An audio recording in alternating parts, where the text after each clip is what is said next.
Muitas bandas aqui no Brasil sofrem um preconceito ridículo por causa do público que elas têm em nosso país. É o caso do Green Day, e eu vou falar a respeito disso nesse vídeo. Que é, meu amigo e minha amiga, você ainda não é sócio do nosso grupo secreto lá no Facebook? Nesse grupo eu coloco textos exclusivos, matérias exclusivas, dicas de discos, livros e respondo a todas as perguntas que os nossos sócios fazem lá para mim. Agora, às terças-feiras, nós temos uma live às 21 horas. Eu respondo a qualquer tipo de pergunta, ainda mostro os meus discos raros que eu tenho lá na coleção. Enfim, é interatividade total e diária, praticamente em tempo real. Para você ser sócio é muito fácil, basta que você acesse o primeiro link aqui na descrição do vídeo e você vai entrar na nossa nova plataforma de apoio, que é o Apoia-se. E lá você vai ter toda a orientação para se inscrever e fazer parte do nosso seletíssimo grupo secreto lá no Facebook. Meus amigos e minhas amigas, muitas bandas, muitos artistas sofrem um preconceito aqui no Brasil muito grande. Não porque eles fazem um som ruim, pelo contrário, mas por causa do tipo de público que eles têm por aqui. Antes de eu começar a falar a respeito do Green Day e de outras bandas que sofrem esse tipo de problema, não esquece de fazer a sua inscrição aqui no canal, visitar a nossa loja que tem uns produtos muito legais. E eu quero usar nesse vídeo o exemplo do mais recente disco do Green Day, o Father of All, que na verdade tem como título Father of All Motherfuckers, só que a palavra foi censurada, né, no título, tanto que inclusive na capa do disco, pra você ter uma ideia, eles colocaram um desenho de um unicórnio vomitando aqui, ó, tá? Mas por que eu estou usando esse exemplo aqui nesse vídeo? Porque o Green Day mudou completamente o som deles em relação a tudo que você possa conhecer. Nesse disco aqui, que é realmente excelente, eles estão com uma sonoridade muito mais próxima, por exemplo, do Queens of Stone Age e do Eagles of Death Metal, né? Ou seja, eles têm continuam com uma abordagem roqueira, mas muito mais pop, mas feito de uma maneira muito legal. Caso você não tenha reparado, a capa ela contém uma imagem daquele disco American Idiot, né? E o disco inteiro, pra você ter uma ideia, ele tem pouco mais de 26 minutos. E ele, assim, absolutamente certeiro nessa curta duração e na qualidade aqui das canções. A primeira mudança nítida que você percebe aqui está na timbragem da bateria do excelente Tré Cool. Que a bateria está um pouco mais opaca e ela está mais pop nas suas levadas, né? Mesmo mantendo o peso. Depois tem o guitarrista e vocalista, né, e líder da banda, né, o Billy Armstrong. Ele tá cantando em regiões um pouco mais altas, assim, em termos de frequência. E com os acentos, vamos dizer assim, mais ganchudos em termos de melodia e refrão. O disco inteiro, ele soa... Como é que eu vou falar? Ele soa mais glitter, vamos dizer assim. Inclusive tem uma canção aqui chamada Oh Yeah, que faz uma citação, ou melhor, eles pegaram um sample daquela versão de Do You Wanna Touch que a Joan Jett fez daquela música do Gary Glitter. A música ficou super famosa, evidentemente, que você vai ouvir e você vai perceber aqui. Tem uma outra canção também chamada Stab You in the Heart, que a impressão que eu tenho é que o Green Day ele tá soando como se os Beatles e o Cheap Trick se tornassem a mesma banda. Cara, é muito legal, muito bacana.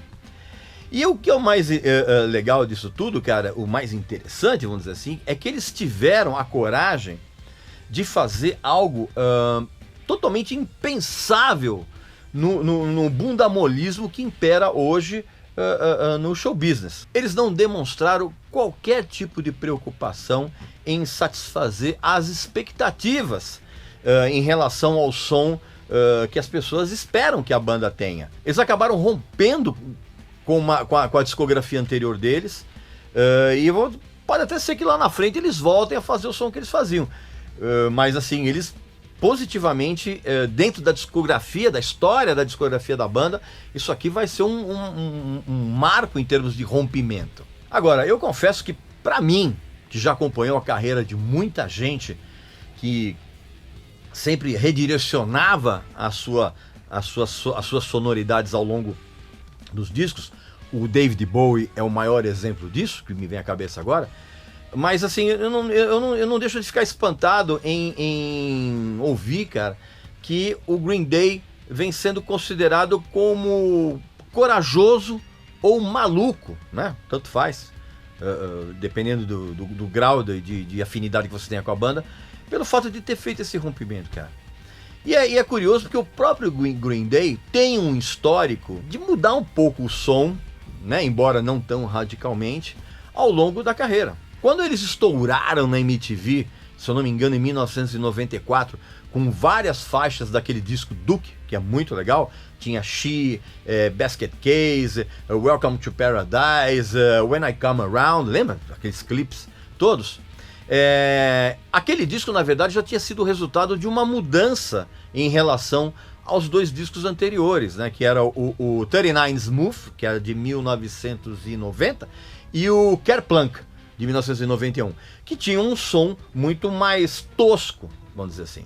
E aí eles fizeram, a partir do sucesso do Duke, eles foram continuar a discografia deles e foram, de uma certa forma, acrescentando algumas novidades. Eu lembro, inclusive, que tinha um disco chamado Warning, de 2000, que era um disco com muitos violões fazendo a base, né? E depois eles mudaram novamente quando eles fizeram aquele disco conceitual, que é o American Idiot, que eu já citei aqui no vídeo, que foi lançado em 2004, que era um disco que tinha uma certa pretensiosidade em soar épico, com umas baladas. Inclusive, essa mudança, também com a mudança visual do Armstrong, né, que tingiu o cabelo de preto, passou a usar delineador, aquela coisa, acabou atraindo um público feminino que até então não era tão presente no universo dos caras. Foi então aí, por que eu tô contando toda essa história? Porque foi aí que eles viraram alvo de um preconceito por conta desse novo público. Aí na sequência eles lançaram um outro disco conceitual também, que era aquele 20th Century Breakdown de 2009, se não me falha a memória. E aí o que acontece? E aí esse público feminino aumentou. E aí a banda passou a sofrer um preconceito justamente por ter adquirido esse novo público, né? Eles conseguiram fazer uma coisa que pouca gente consegue, que é reciclar o público. E aí, mesmo lançando discos muito legais, cara, eles passaram a ser alvo de um tipo de preconceito, dizendo, isso aí é som de menina, não sei o que, bababá, que é uma tremenda bobagem, que é a típica atitude de quem realmente não ouviu os discos. E esse comportamento, ele é muito comum aqui no Brasil. Tem muita gente que pega a bronca de uma banda ou de um artista que adora a partir do momento em que ele se torna mais popular. Aconteceu isso com o The Cure, quando estourou aquele álbum Head on the Door, que tinha In Between Days e Close to Me. Pois é, muita gente que adorava o The Cure passou a falar mal da banda. Por quê? Porque a banda se tornou mais popular, ela atingiu um público que até então não tinha a menor ideia do que era o som do The Cure, e essas pessoas começaram a não gostar mais da banda. Agora virou popular, perdeu a qualidade. O que é uma grande bobagem, porque o The Cure sempre vem lançando discos muito bons. Nada a ver. Aconteceu a mesma coisa com o U2, aconteceu com os Smiths, com o The Police, aconteceu isso com o Whitesnake também, e mais recentemente aconteceu com o John Mayer, que é um tremendo de um guitarrista muito bom, faz uns discos muito legais, mas as pessoas simplesmente detestam o cara, sem ouvir os discos, e por saber que a grande parte do público do cara são garotas. Cara, isso é uma bobagem total. Pra você ter uma ideia de quanto esse preconceito ele é tão burro quanto disseminado, até mesmo o David Bowie e o Bruce Springsteen sofreram com esse tipo de coisa. O Bowie, quando lançou o Let's Dance, né? As pessoas falaram, agora virou pop, agora já não quero mais saber. E o Bruce Springsteen com Born in the USA, que era uma música sensacional, de um disco sensacional, e as pessoas que gostavam do cara falaram, o cara agora se vendeu ao sistema. Os caras nem ouviram a música e nem entenderam a letra da canção. Eu não vou nem citar o exemplo do Metallica, né? Porque é uma coisa tão óbvia que eles sofreram um preconceito absurdo quando eles lançaram o Black Album, né? Todos aqueles fãs que ficam fazendo air guitar e tomando cerveja quente em copo de plástico. Metallica se vendeu, não sei o quê. Cara, isso é uma bobagem, porque o Metallica continuou tão legal quanto era antes, só que diferente. E só para terminar esse assunto do Green Day, cara, eles deram uma mudada de som quando eles soltaram aquela trilogia em 2012, que era o 1, o 2 e o 3. Depois eles soltaram em 2016 um disco muito legal que ninguém prestou atenção, chamado Revolution Radio. E agora eles realmente mudaram o som nesse Father of All aqui e mudaram de uma maneira sensacional. O recado que eles estão dando é o seguinte, cara, a gente faz o que quer e dane-se se você não gostar. Você nunca tinha parado para pensar nesse tipo de coragem, né? Que eu falei aqui nesse vídeo, né?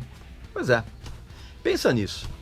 Pois bem, meu amigo e minha amiga, esse então foi o assunto desse vídeo. Não esquece de fazer a sua inscrição aqui no canal, visitar a nossa loja que tem uns produtos muito legais.